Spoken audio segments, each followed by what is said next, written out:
Hello everybody, welcome back to I Dream of Indie. This is Ole Gamer Joe here with another review for you today. We're looking at the Signifier from developer Play Me Studio and publisher Raw Fury, released as of October 15th of 2020 onto the Steam PC platform. This is a first-person psychological horror tech noir thriller.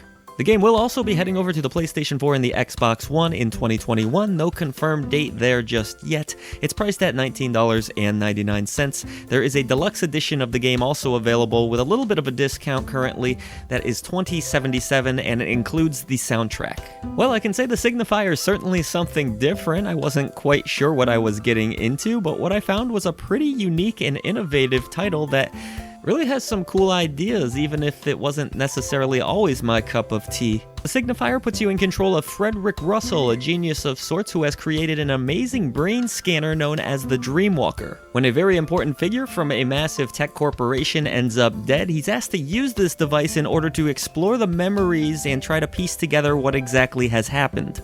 The Dreamwalker has quite a few different uses. You can upload data into it to find more and more information, but you can actually recreate people's memories and enter them yourself, and you'll need to explore these memories. So instead of using old-fashioned detective techniques, you'll use some pretty modern technology in this one. And I actually think that's a pretty cool concept. You're going to go into quite a few different areas of these people's minds in order to try to figure things out, but the way the gameplay actually works is even more unique. At its heart, I guess you would call this one a puzzle game as you're trying to piece things together, but you actually have three different dimensions which you can explore in this game. The dimension of reality, you also have the subjective dreams, and you have the objective memories.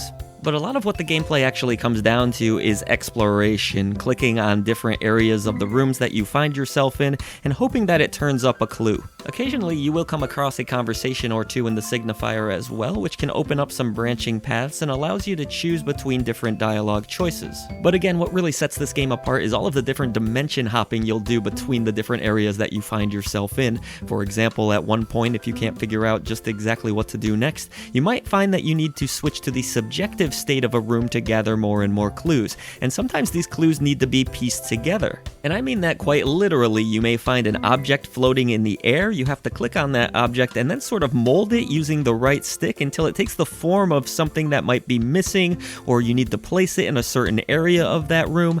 For example, as I played around with one object and shaped it, it revealed that the mirror was broken or some damage was caused, so I then knew I had to bring that object to the shattered mirror, and that helped me to piece more and more of the mystery together and advance the story. So yes, it is all a little bit confusing. It's not your typical detective game here, but it's something different. I can appreciate that. I would say personally, the pacing of this game was a little bit up and down for me. I found some lulls in the gameplay where I just found myself bumping into walls trying to figure out what exactly to do next, and that kind of slowed down the narrative-driven nature of this game. But on the flip side, I think that's kind of the point. This isn't meant to be a fast-paced title whatsoever. It's meant to be slowly pieced together. It is a mystery after all, and you will need some patience to solve some of these puzzles. I guess my biggest issue here would be the fact that the puzzles didn't really feel all that satisfying to me every time that I did solve them. It would sometimes feel like I just stumbled into the solution or wandered around enough where I finally came across what to do next. And me personally, I'm the type of person that likes to see progress in a game. I like to keep pushing forward, and that's not always the case here. It's a little bit of a slow burn, and you're going to have to take your time in each room. I still do think that the game's narrative is intriguing enough, though, that a lot of people will be able to look past that, or maybe even enjoy the slower pace of the game, so that they can unravel the mystery.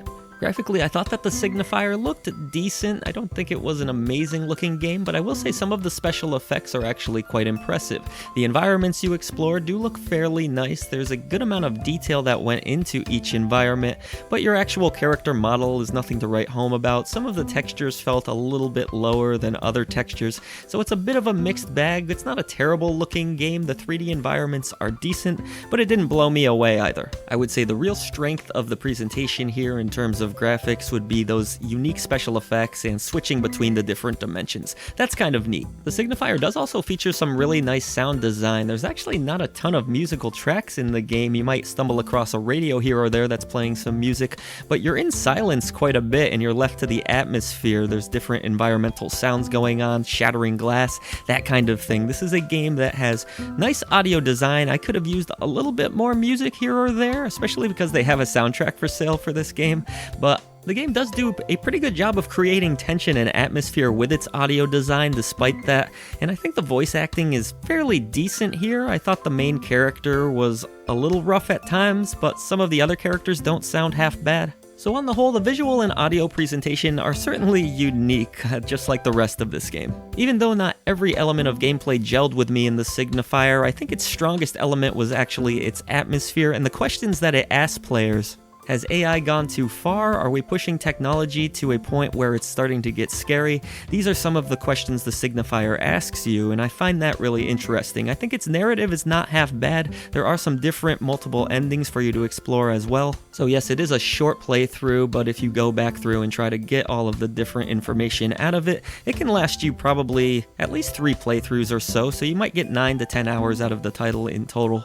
So if you like detective mysteries, the exploration of AI's role in society, and are looking for something a little bit different, then maybe consider checking out the Signifier. It's not going to be for everyone, but I think the people that do get into it will really appreciate it. Russell, did you receive it? It just arrived. Good. Listen, priority is to find the real cause of death. Early reports indicate suicide, a drug overdose, but I don't buy it. It doesn't make sense. She was too important and the timing was odd. She was a lawyer at GoAT, right? More like the vice president. So will you be checking out the Signifier? Let us know in the comment section below, and if you have enjoyed our video coverage today, consider hitting the subscribe button to help us bring a voice to the voiceless ones in gaming. There's a ton of other ways that you can support I Dream of Indie down in the description box below. That includes checking out our merchandise page or even becoming a channel member. But however you end up supporting us, we thank you so much.